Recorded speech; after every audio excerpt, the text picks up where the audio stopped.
చూద్దాం దేవుని వాక్యములు 3వ యోహాను పత్రిక 2వ వచనం.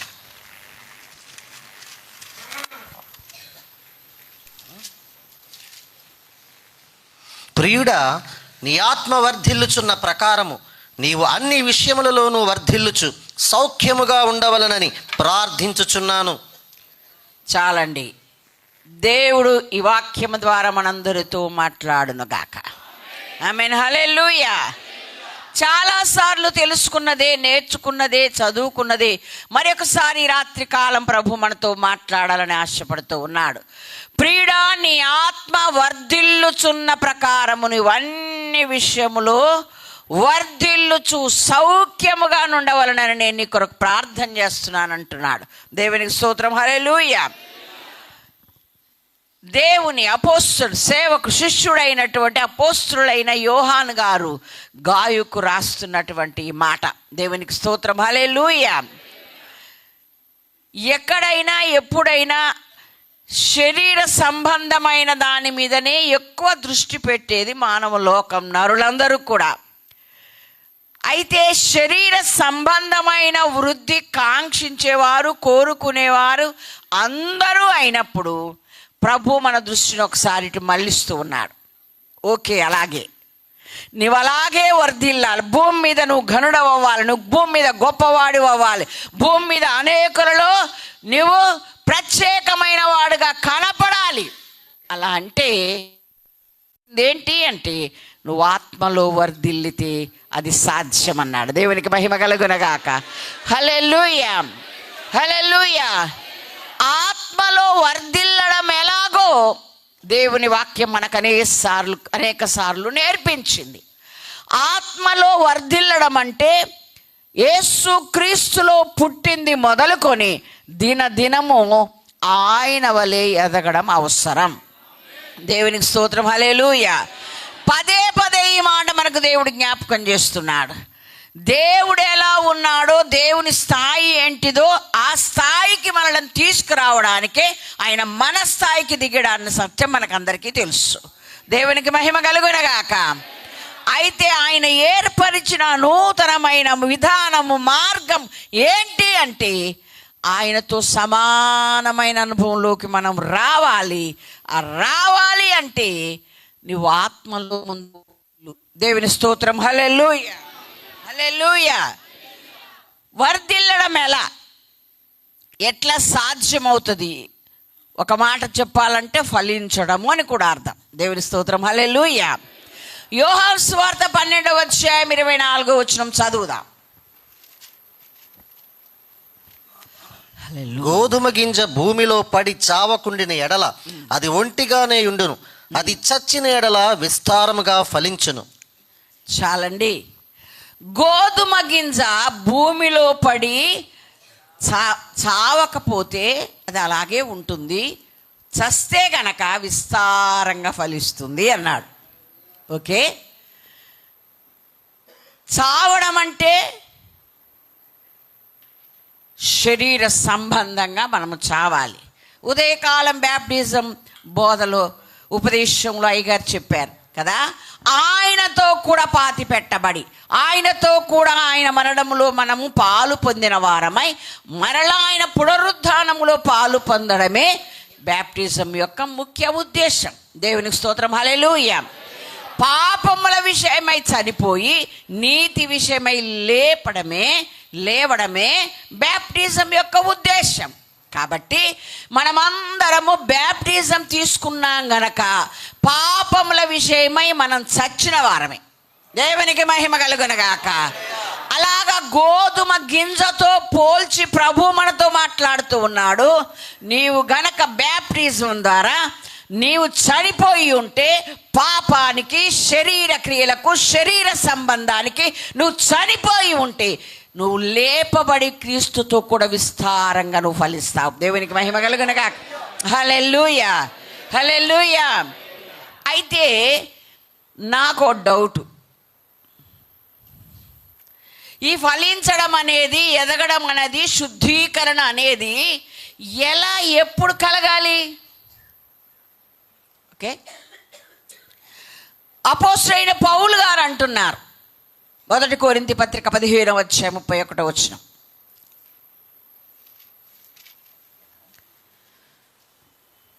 త్వరగా తీయాలి.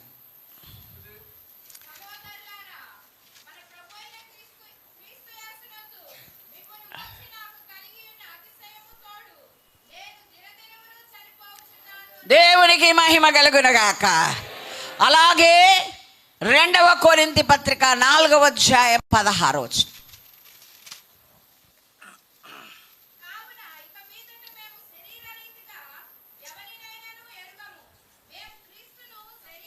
కాదు కావున మేము అధైర్యపడము. మా బాహ్య పురుషుడు కృషించుచున్నను, ఆంతర్య పురుషుడు దినదినము నూతన పరచబడుచున్నాడు. దేవునికి మహిమ కలుగునుగాక. హల్లెలూయా. ఈ చనిపోవుట అనే ప్రక్రియ బాప్టిజముతో మొదలైంది.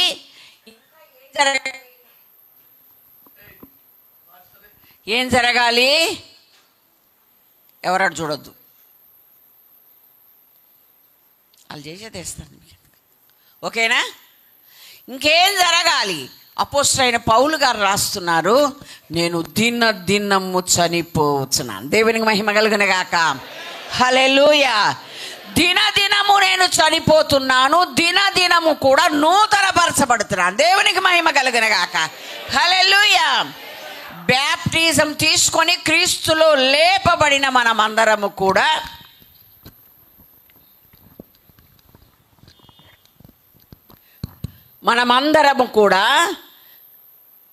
నూతన పరచబడిన వారు, నూతన జన్మతో మనం ఉన్నాము. అయితే అప్పుడు చనిపోయి బ్రతికాం. దేవుని స్తోత్రం. క్రీస్తుతో పాటు పాపముల విషయమై మనం చనిపోయాం, ఆయనలో నూతనముగా మనము జన్మించాం. అయితే అక్కడితో ఆగిపోకూడదు. నీవు రోజు రోజు చావాలి. మీకు దండం పెడతా, మీరు బాగుండి అంటారు నన్ను. బైబిల్ చెప్తుంది, ఎవరి మాటలు కావివి. నా మట్టుకు నేనైతే దినము చనిపోవచ్చున్నానని సాక్ష్యం ఇచ్చాడు. గలతీ పత్రిక 2:20 ఏమన్నాడంటే, నేను క్రీస్తుతో కూడా సిలువ వేయబడినాను, ఇక నువ్వు జీవించువాడను నేను కాను, క్రీస్తే నాయందు జీవిస్తున్నాడని చెప్పాడు. దేవునికి మహిమ కలుగునుగాక. అపోస్తలుడైన పౌలు గారి కొరకు, ఒక్కరి కొరకే దేవుడు రాలేదండి. అపోస్తలుడైన పౌలు గారు అపోస్తలుల కొరకు దేవుడు ఆయన నరావతారిగా రాలేదు, మనుషులందరి కొరకు వచ్చాడు. శరీరము దాల్చి భూమి మీద బతుకుతున్న ప్రతివాని కొరకు వచ్చాడు. అందులో నీవు నేను ఉన్నాం. దేవునికి మహిమ కలుగునుగాక. హల్లెలూయా. బ్యాప్టిజం ఏ ఒక్కరికో కాదు, ఇది వ్యక్తిగతమైంది. ప్రతివారు బ్యాప్టిజం తీసుకొని క్రీస్తులో నూతన జన్మ పొందాలి అన్న ఉపదేశం నీకు అందితే నువ్వు తీసుకున్నావు. ఇప్పుడు ఈ ఉపదేశమును మనం అనుసరించి తీరాలి. దేవునికి మహిమ కలుగునుగాక. ప్రభు చెప్పాడు, గోధుమ గింజ చస్తే తప్ప విస్తారంగా ఫలించదు అన్నాడు. అదే మొదటి కొరింథీ పత్రిక 15:36-37 అంటాడు, ఓ అవివేకి, నీవు విత్తునది చచ్చితేనే గాని బ్రతికింపబడదు కదా. అంత మాత్రం నీకు అర్థం కావట్లేదా?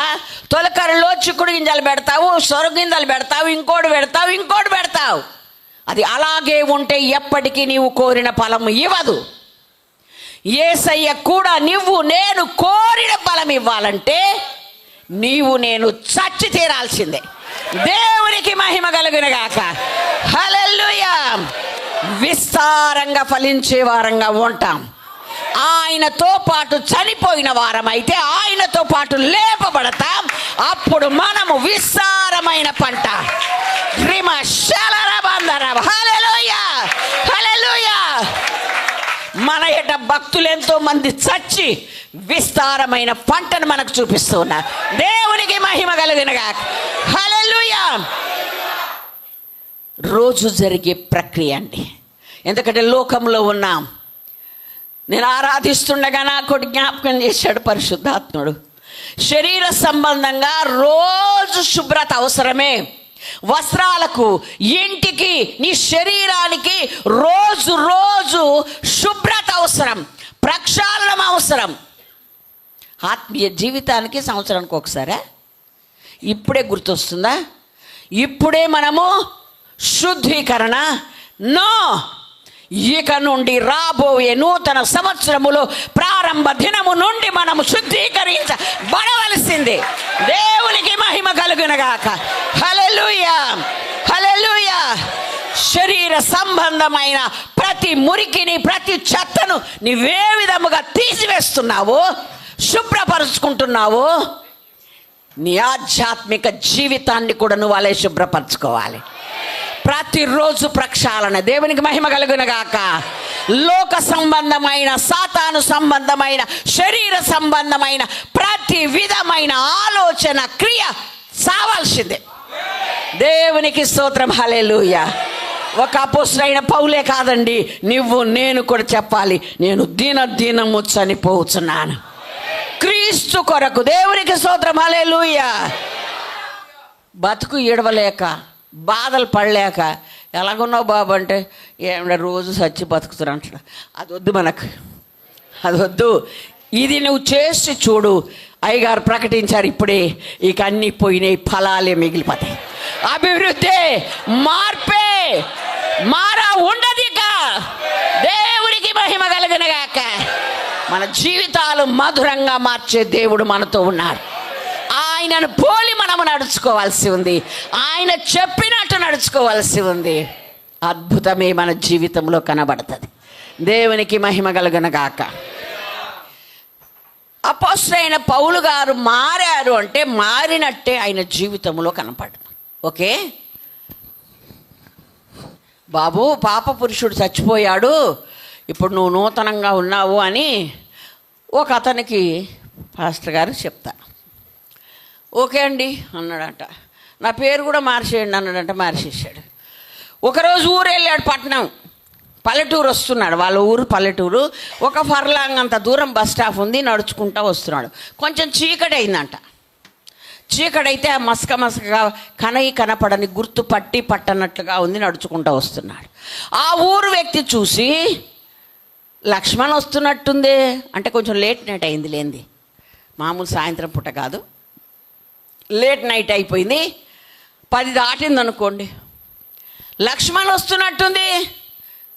లక్ష్మణ్ లేడు, ఎప్పుడో చచ్చిపోయింది, ఇప్పుడు లాజరు వస్తున్నాడట. ఈడు చచ్చిండట. ఇదేంటి అటు సావడం ఏంటి, నడిచి రావడం ఏంటి, మళ్ళీ లాజర్ అంటాడు. దేవునికి మహిమ కలుగునగాక. వచ్చి చెప్పుకోవడం కాదు, క్రియల ద్వారా నువ్వు చచ్చావని రుజువు చేయి. క్రియల్లో మార్పు కనబడాలి. దేవునికి మహిమ కలుగునగాక. అపోస్తలుడైన పౌలు అంటున్నాడు, నేను క్రీస్తుతో కూడా చనిపోయాను. ఆ పాత పురుషుడు, పాపపు పురుషుడు యేసుతో కూడా సిలువ వేయబడ్డాడు. ఇక నువ్వు జీవించువాడను నేను కాను, క్రీస్తు నా యందు జీవిస్తాడు. ఎంత ధైర్యం ఉంటే చెప్పాలండి. ఉత్తితి మాటలు ఎవరు చెప్పలేరు. దేవునికి మహిమ కలుగునుగాక. హల్లెలూయా. చాలామంది సగం చేస్తారు. ఎప్పుడైనా మీరు చూసారో లేదు, అటు ఖాళీ కాలకుండా ఉన్న కట్టెకి ఎంత వాసన వస్తుందో. అవునా కాదా? ఎవరు సహించరు, ఎవరు ఒప్పుకోరు ఆ విషయాన్ని కదా. నిజంగా నీవు క్రీస్తులో ఉన్నవైతే, క్రీస్తు వాడవైతే, ఆయన ద్వారా నువ్వు రక్షణలోనికి వచ్చి బ్యాప్టిజం ద్వారా నీవు చనిపోయిన వాడవుగా రుజువు చేసుకుంటే నీవు నూతన జన్మెత్తుతావు. ఆ ప్రక్రియ దినదినము నీలో జరగాల్సిందే. దేవుని స్తోత్రం. హల్లెలూయా. దారెంబడి వెళ్తుంటే ఏదో మరి బురద, మట్టి, దరిద్రం అంటుకుంది, రేపు గడుక్కోవచ్చులే అంటావా కదా. క్షణం కూడా ఆలస్యం చేయం. దేవుని స్తోత్రం. హల్లెలూయా, హల్లెలూయా. దేవుడు మనలను ప్రేమించి మన ఆయుష్ పొడిగించి మన నూతన సంవత్సరం మనకి ఇవ్వబోతుండగా, నూతన సంవత్సరంని మనం ప్రారంభిద్దాం. యేసు కోసం దినదినము చనిపోదాం. యేసు కొరకు దినదినము చనిపోదాం. దేవుని స్తోత్రం. హల్లెలూయా.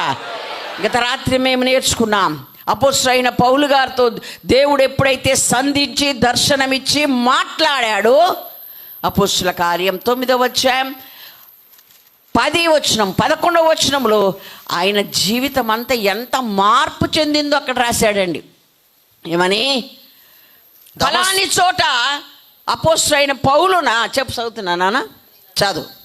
దమస్కులో అననీయ అను ఒక శిష్యుడు ఉండెను. ప్రభు దర్శనమందు అననీయ అని అతనిని పిలువగా అతడు, ప్రభువా, ఇదిగో నేనున్నానెను. అందుకు ప్రభువు, నీవు లేచి తిన్నని దనబడిన వీధికి వెళ్ళి యూదా అనువాని ఇంట తార్సువాడైన సౌలు అనువాని కొరకు విచారించుము. ఇదిగో అతడు ప్రార్థన చేయుచున్నాడు. అదే అండి, మార్పు స్పష్టంగా కనపడాలి, అది ఆయన సాక్ష్యం ఇవ్వాలి. నేను చాలా మారానండి, ఒక్కర్లే ఆయన చెప్పాలి. తర్వాత నువ్వు వీధుల్లోకి వెళ్తే వాళ్ళు కూడా చెప్పాలి. దేవుని స్తోత్రం, హల్లెలూయా. పూర్వము ఏ మతమునైతే పాడు చేశాడో ఇప్పుడు ఆ మతం ప్రకటిస్తున్నాడని నన్ను బట్టి దేవుని మహిమపరిచారు జనులు. దేవునికి మహిమ కలుగును గాక. నీ మార్పు స్పష్టంగా లోకం గుర్తించాలి, ముందు ఆయన గుర్తిస్తాడు. ఇక్కడ అననీయకు అర్థం కాలే. అక్కడికి వెళ్ళమంటున్నావేంటి ప్రభువా, ఆయన మంచోడు కాదు, క్రైస్తవులను హింసించినోడు, చెరసాల్లో వేసినోడు, క్రీస్తు మార్గాన్ని నష్టం చేయాలని ప్రయత్నించినవాడు, అక్కడికి పొమ్మంటావేంటి అన్నాడు. ఎవరు? అననీయ. మారిపోయాడు రా బాబు. ఆ మార్గం పోయింది, తిన్నని మార్గంలోకి వచ్చేసాడు. ఆ వీధే తిన్నని వీధి. స్తుతించేవాడనగా యూదా వాని ఇంట ఉన్నాడు. ఏం చేస్తున్నాడు? ఇక తప్ప ఇంకోటి లేదు. దేవునికి మహిమ కలిగినగా. హల్లెలూయా. అలా చెప్పాడు, అలాగే రక్షణ పొందాడు, బ్యాప్టిజం తీసుకున్నాడు. అంతకు ముందున్న పొరలు రాలిపోయినాయి. ఏం పొరలు? నేను కరెక్ట్, నాకంతా తెలుసు, ధర్మశాస్త్రంలో నేను పూర్తి ఆనందించుడని, ఏ దోషం లేదు, నన్ను ఎవరు పెట్టి చూపించలేరు, ఇలాంటివి అనమాట ఈ పొరలు. ఎప్పుడైతే ఆయన సంధించాడు, ఎన్కౌంటర్ అయ్యిండు, మార్పు చెందాడండి, ప్రార్థిస్తున్నాడండి, పొరల వంటి రాలిపోయాయండి. బ్యాప్టిజం తీసుకొని పరవశుడై దేవుని చూశాడు. దేవునికి మహిమ కలుగునగాక. బ్యాప్టిజం ద్వారా లేచి తడవు చేయట ఎందుకు? లేచి బ్యాప్టిజం తీసుకొని నీ పాపములను కడిగి వేసుకో. మళ్ళా పాపాలు అంటకూడదండి. కడిగిపోయాక, కడిగేసుకున్న తర్వాత మరల అంటకూడదు. లోకంలో ఉన్నాము, దుమ్ము ధూళి కలుతుంది, ఎప్పటికప్పుడే ప్రక్షాళనం చేసుకోవాలి. దేవునికి స్తోత్రం, హల్లెలూయా, హల్లెలూయా. దేవునికి మహిమ కలుగునగాక. అలాగున మనము ఆత్మలు క్రీస్తు నిమిత్తమై మనము చచ్చిన వారమైతే విస్తారంగా మనం ఫలిస్తామని దేవుని వాక్యం ద్వారా మనము నేర్చుకుంటున్నాం. దేవునికి స్తోత్రం, హల్లెలూయా. అపోస్తలుల్లో ఒక్కొక్కరి అనుభవం మనం అనేక సార్లు విన్నాం. ఒక్కొక్కడు ఎంతమంది 1000 మంది అగునని పోయినసారి నేర్చుకున్నాం. ఏకంగా వాళ్ళ గురించి అయితే వేలయ్యారు, భూమినే తలకిందులు చేశారు. దేవుని మహిమ కలుగునుగాక. హల్లెలూయా. వాళ్ళందరూ క్రీస్తు నిమిత్తము తమ్మును తాము చంపుకున్నవారు. శరీర సంబంధమైన ప్రతి కల్మషం, ప్రతి ఆలోచన, చర్య చంపబడింది. దేవునికి స్తోత్రం, హల్లెలూయా. ఉదయకాలము నేర్చుకున్నాం, చంపబడటం ఎలాగంటే ఆత్మ ఖడ్గం, వాక్య ఖడ్గం పరిశుద్ధాత్మ దేవుని ద్వారా, దైవ జనుల ద్వారా వచ్చినప్పుడు నీలో ఉన్న చెడంతా తొలగించుకోవాలి. హల్లెలూయా. ఆపరేషన్ బల్ల మీద నీవు ఒప్పుకొని పడుకోకపోతే డాక్టర్ ఏం చేయలేడు. ఓకేనా? పూర్తిగా అప్పగించుకుంటే తప్ప నీలో ఉన్నవ నీకు ప్రమాదమైన, నిన్ను చంపడానికి సిద్ధమైన ఏదైనా పోద్ది. దేవుని స్తోత్రం, హల్లెలూయా. అలాగా మొదట దేవునికి, ఆ తర్వాత దైవజనులకు మనం అప్పగించుకుంటే మనం ప్రక్షాళనము చేయబడతాం, చెడు తొలగిపోతుంది, నూతన పరచబడతాం. 2వ కొరింథీ మనం ఇప్పుడు చదువుకున్నాం. ఏమని? దినదినము చనిపోతున్నవారు ఎలా ఉన్నారట? దినదినము కూడా నూతన పరచబడుతున్నారట. దేవుని స్తోత్రం, హల్లెలూయా, హల్లెలూయా, హల్లెలూయా. నిన్నటి కంటే ఈ దినము నీ జీవితంలో ఆధ్యాత్మికంగా మెరుగవ్వాలి, ఒక నూతన అనుభవం రావాలి, ఒక నూతనత్వం సంతరించుకోవాలి, నూతన క్రియలు నీలో కనబడాలి, నూతన విధానం నీలో కనబడాలి, నూతన పద్ధతి నీలో కనబడాలి. నూతన సంవత్సరం వచ్చినప్పుడే కాదండోయ్, గుర్తుపెట్టుకోండి, ఎప్పటికప్పుడు మనము నూతన పరచబడాలి. దేవునికి స్తోత్రం, హల్లెలూయా. మరలా భౌతికంగా ఎప్పటికప్పుడు ప్రక్షాళనం చేయబడుతుంది. ఇల్లు, ఒళ్ళు, సమస్తము కూడా. ఆధ్యాత్మికం కూడా మనం ఎప్పటికప్పుడు ప్రక్షాళనం చేయబడాలి, కడగబడాలి, శుద్ధి చేయబడాలి. దేవుని స్తోత్రం, హల్లెలూయా.